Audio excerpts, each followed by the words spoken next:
Merci, Monsieur le Président. Chers collègues, cher Jean-Paul, je tiens avant tout à faire une petite, pas mise au point, mais en tout cas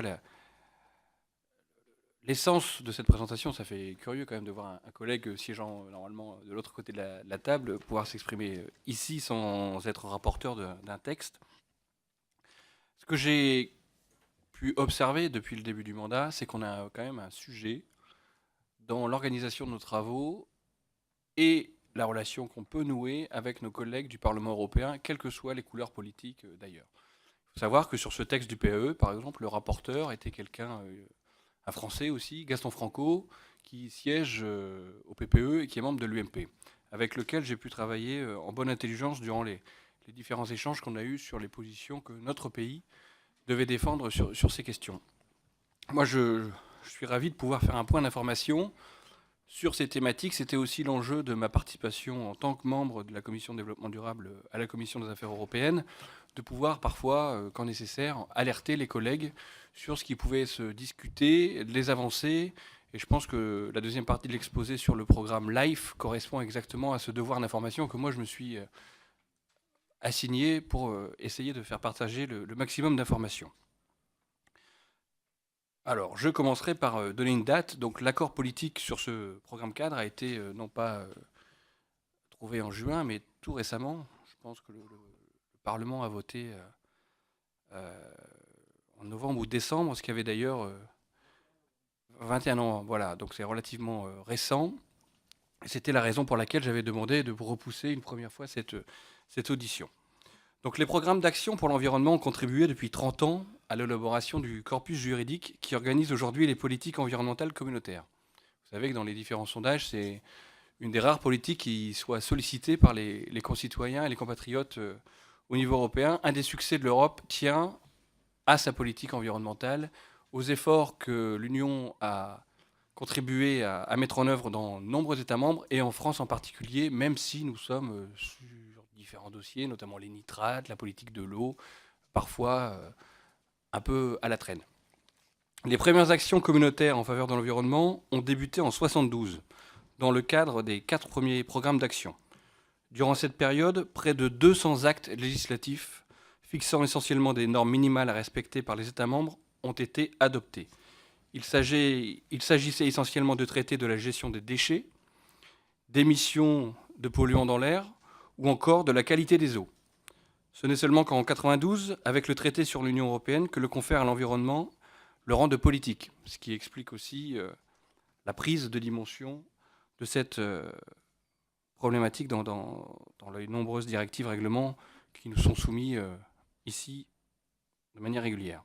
Une première page est tournée et la première période normative et sectorielle est dépassée. C'est avec le 5e programme d'action pour l'environnement qu'il y aura un changement de cap significatif avec le passage de la norme à la stratégie intitulée Vers un développement soutenable. C'est réellement ce programme qui posa les principes d'une stratégie européenne volontariste pour la période 92-2000 et qui marqua le début d'une action communautaire horizontale. Donc quand j'entends horizontale, j'entends qui s'applique à l'ensemble des secteurs, transport, énergie, tourisme, agriculture, et nous voyons encore les réminiscences de ce débat quand on évoque la PAC, le verdissement de la PAC, qui reste toujours un enjeu. On voit que avoir une approche horizontale liée sur la politique environnement, développement durable, est parfois compliqué à mettre en œuvre. Plus récemment, le 6e PAE a marqué une nouvelle orientation de la politique européenne en matière d'environnement. Adopté en 2002, il a été appelé à représenter le volet environnemental de la stratégie européenne en faveur du développement durable, stratégie que nous avons nous-mêmes déclinée au niveau national, et surtout à réaliser dans son volet environnemental la stratégie de Lisbonne. On peut le rappeler, cette stratégie avait pour objectif de faire de l'Europe l'économie de la connaissance la plus compétitive et la plus dynamique du monde d'ici 2010, capable d'une croissance économique durable accompagnée d'une amélioration quantitative et qualitative de l'emploi et d'une plus grande cohésion sociale. Point. La crise est passée par là, la stratégie de Lisbonne s'est abîmée dans les flots, et nous sommes aujourd'hui en train d'essayer de reconstruire ne serait-ce que l'ambition. La grande majorité des actions qui étaient programmées sur le volet environnemental ont été réalisées ou sont en passe de l'être. Je prends quelques exemples. Même si cela n'a pas suffi à mettre un terme à l'appauvrissement de la biodiversité, le réseau Natura 2000 s'est étoffé. Ce réseau a pour objectif de maintenir la diversité biologique des milieux tout en compte des exigences économiques, sociales, culturelles et régionales dans une logique de développement durable. En sachant que la conservation d'aires protégées et de la biodiversité présente également un intérêt économique à long terme qu'il nous faut toujours démontrer. Nous en savons quelque chose et nous le démontrerons, j'espère, à travers de la loi sur la biodiversité. La protection de la santé humaine a constitué l'un des objectifs de nombre de politiques environnementales, notamment celles relatives à l'air, à l'eau et aux produits chimiques.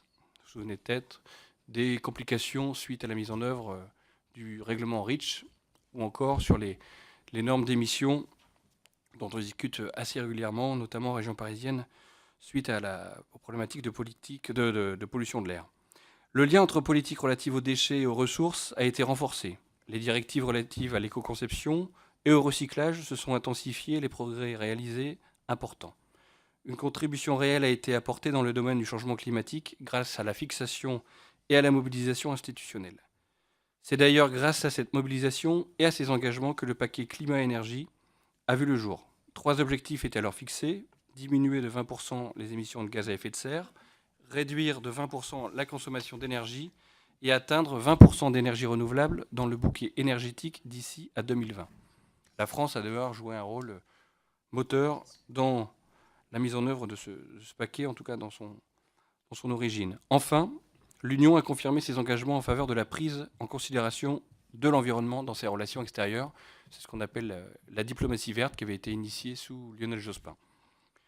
Le 6e PAE ayant expiré en juillet 2012, la Commission européenne, en réponse à une commande politique insistante du Conseil et du Parlement, et j'y ajouterai volontairement de l'ensemble de la société civile européenne, qui s'occupe notamment du développement durable et des syndicats, ont fait pression pour que la Commission dépose une proposition de décision relative à la mise en œuvre d'un 7e PAE pour les années 2014-2020.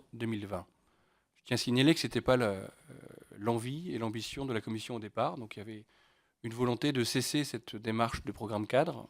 Et pour répondre à la question un petit peu de manière anticipée du président Chandeguet sur la valeur de ces documents, il s'agit purement de documents stratégiques, donc d'orientation, ce qui n'interdit pas d'y trouver, et c'était une des limites du 6e programme cadre, un inventaire de normes, de propositions de directives, règlements, qui seront proposés dans la période concernée. Cette fois-ci, avec le 7e programme cadre, on cherche à sortir de ce sentiment de catalogue. Celui-ci a pour objet d'intensifier la contribution de la politique de l'environnement à la transition vers une économie efficace dans l'utilisation des ressources à faible émission de carbone, préservant le capital naturel de l'Europe et la santé de ses citoyens.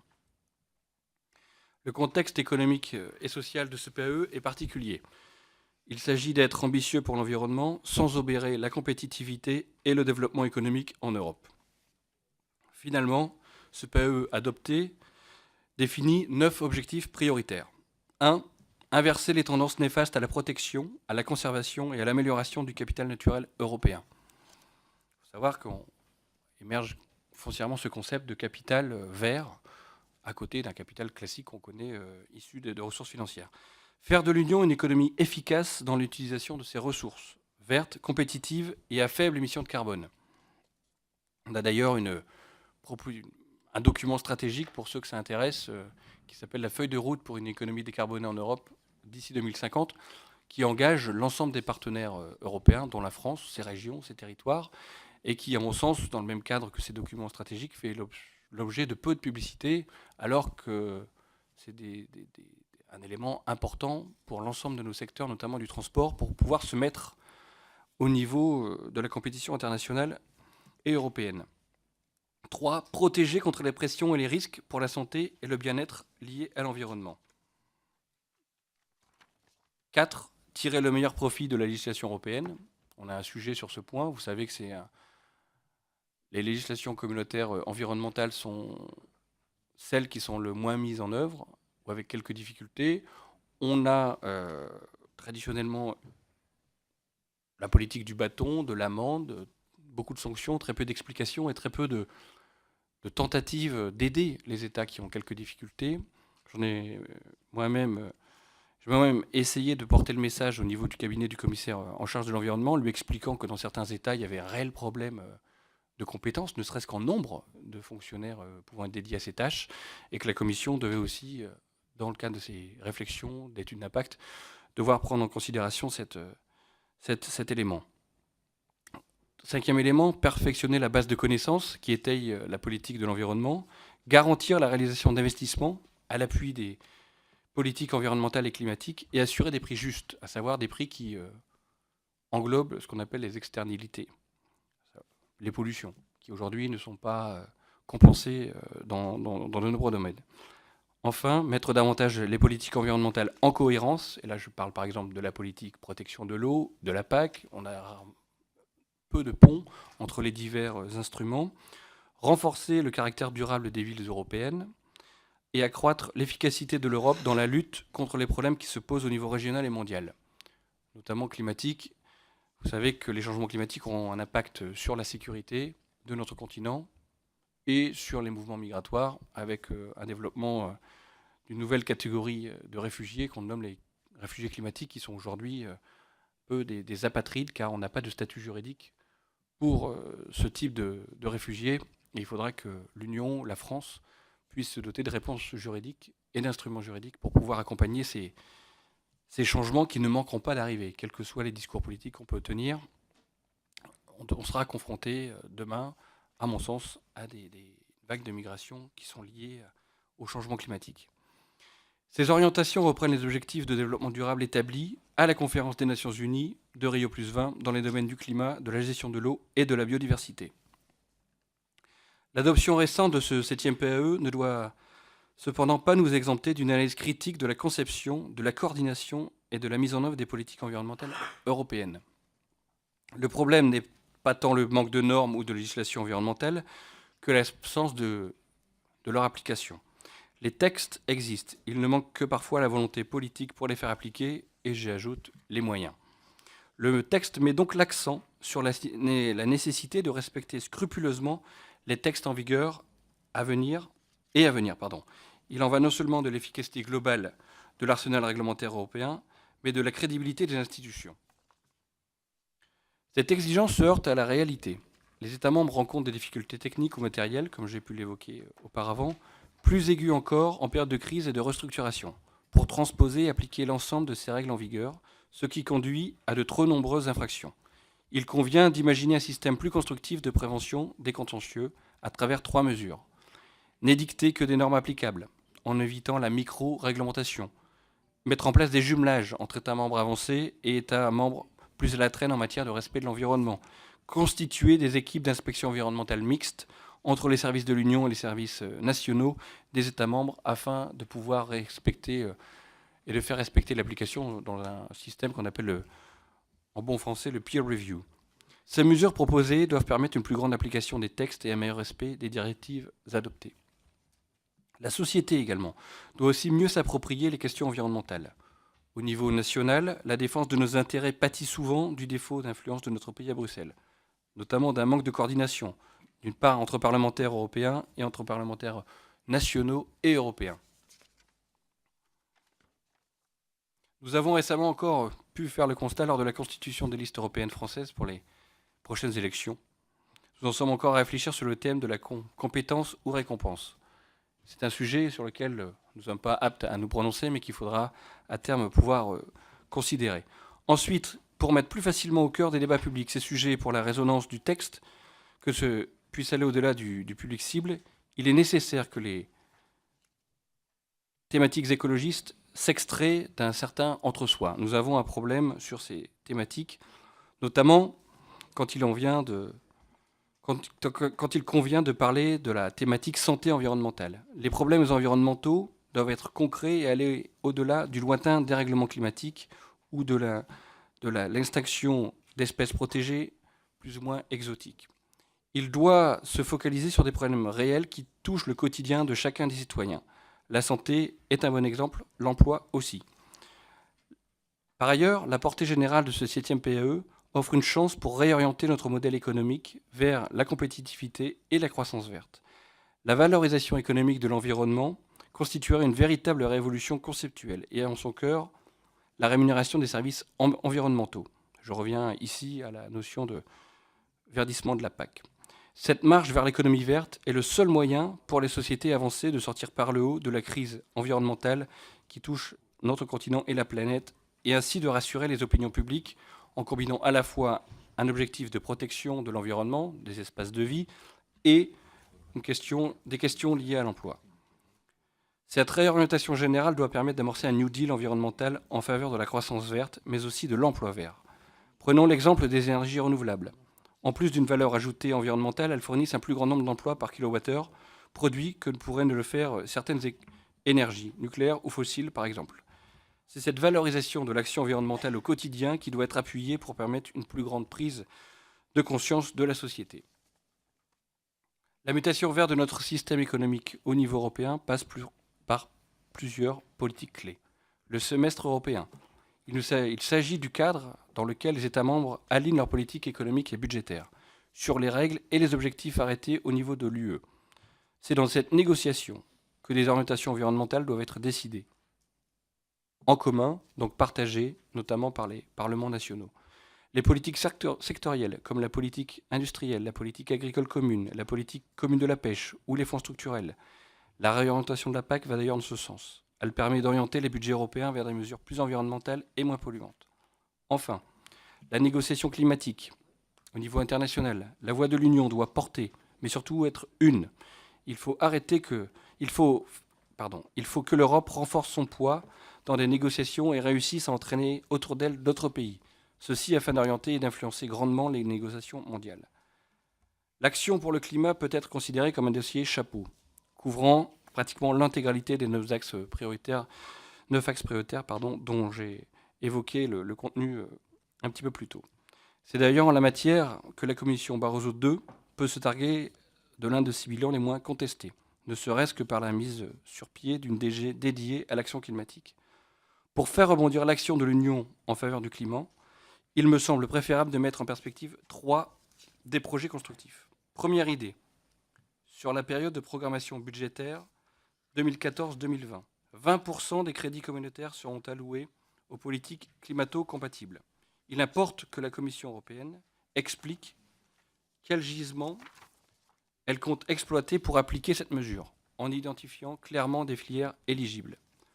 Deuxième idée, il faut réfléchir à la mise en œuvre d'une fiscalité verte, passant par le transfert d'une partie de l'effort fiscal sur le coût environnemental, comme nous sommes en train de le discuter au niveau français. Il faut savoir que cette thématique de fiscalité verte fait aussi l'objet de discussions au niveau européen. Le commissaire Potočnik essayant de venir verdir un peu les questions financières dans le cadre du semestre européen. Troisième idée, il convient de préparer avec grand soin le rendez-vous diplomatique qui nous importe encore un peu plus, nous Français, de la conférence des partis 2015 qui se tiendra au Bourget à Paris. Après les échecs des dernières années, la session de 2015 peut être considérée comme la dernière chance de la communauté internationale afin d'obtenir des résultats tangibles et surtout de valider une méthode qui jusqu'alors a présenté quelques lacunes. Voilà, Monsieur le Président, pour la partie PAE. Je vais dorénavant rapidement parler de l'évolution du programme LIFE, parce qu'il y a quelques éléments qui m'apparaissent importants à communiquer. L'actualité fait d'ailleurs écho récemment dans la mesure où la Cour des comptes européenne a mis en évidence certaines défaillances ou faiblesses du programme LIFE. Défaillance de conception et de mise en œuvre, évaluation insuffisamment justifiée, cadre de surveillance pas assez rigoureux, manque de contrôle sur le caractère raisonnable des coûts des projets sont autant de critiques faites par cette instance financière européenne. Cette remise en cause correspond, en termes de timing, au moment où la Commission et les institutions européennes viennent de donner un nouvel élan à ce programme. Le budget du programme est pleinement modifié. Pour la période 2020-2014, il se voit doté d'un budget en hausse de 43%. Il faut le signaler, parce que les dernières discussions budgétaires européennes étaient plutôt à l'étal sur ce niveau-là. Une hausse de 43% pour atteindre 3,4 milliards d'euros. Ce budget inclut près de 860 millions d'euros pour le sous-programme LIFE Action pour le climat. On notera que ce budget est triplé par rapport au budget LIFE Action pour le climat sur la période 2007-2013, ce qui correspond bien en termes de priorité à des moyens importants donnés à la lutte contre les changements climatiques, aussi bien dans le budget général que dans les instruments dédiés. Des nouveaux objectifs au programme ont été aussi définis. L'instrument LIFE 2014-2020 est censé dégager des moyens nouveaux pour mettre en œuvre plus uniformément et plus complètement la législation communautaire, permettre à la Commission européenne de mieux définir des priorités, donner à la Commission européenne la possibilité d'intervenir plus efficacement que les États membres en sélectionnant des projets qui font parfois référence à des activités sur plusieurs États membres. Je pense aux situations de montagne, Pyrénées, Alpes, qui couvrent plusieurs États membres. Offrir une plateforme pour les échanges d'expériences et la mise au point des meilleures pratiques. Et enfin, augmenter la visibilité de l'action dans le domaine de l'environnement et du climat.